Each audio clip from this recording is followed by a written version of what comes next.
एक ऐसा राक्षस जिससे स्वयं भगवान श्री कृष्ण भी सीधे युद्ध नहीं करना चाहते थे। ऐसा नहीं था कि भगवान में शक्ति की कमी थी, बल्कि यह युद्ध बुद्धि और समय की मांग करता था। उस राक्षस का नाम था कालियवन। कहा जाता है कि मगध नरेश जरासंध भगवान श्री कृष्ण से 17 बार युद्ध में पराजित हो चुका था। हर बार हार के बाद उसके मन में प्रतिशोध की अग्नि और प्रज्वलित हो जाती। अंततः उसने श्री कृष्ण से बदला लेने के लिए एक अत्यंत शक्तिशाली राक्षस कालियवन को युद्ध के लिए उकसाया। कालियवन को वरदान प्राप्त था कि न तो कोई हथियार उसे मार सकता है और न ही कोई युद्ध में जन्मा योद्धा उसका वध कर सकता है। इसी कारण वह स्वयं को अजेय और अमर समझता था। भगवान श्री कृष्ण यह भली भांति जानते थे कि कालियवन को बल से हराना असंभव है, इसलिए उन्होंने युद्ध से हटकर बुद्धि का मार्ग अपनाया।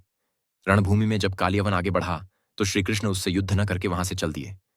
लोग इसे पलायन समझ बैठे, परंतु यह भगवान की लीला थी। भगवान श्री कृष्ण उसे दौड़ाते हुए एक अंधेरी गुफा तक ले आए। उस गुफा में एक महान तपस्वी मुचुकुंद गहरी निद्रा में सो रहे थे।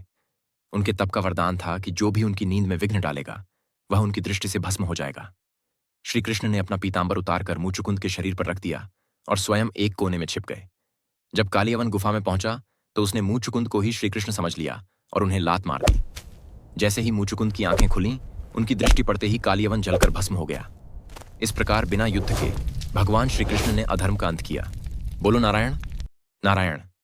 वत्स, यदि यह भक्ति तुम्हारे हृदय को स्पर्श कर रही है तो इस वीडियो को लाइक करो और अपने भाव कमेंट्स में लिखो। ऐसी भक्तिमय कथाओं के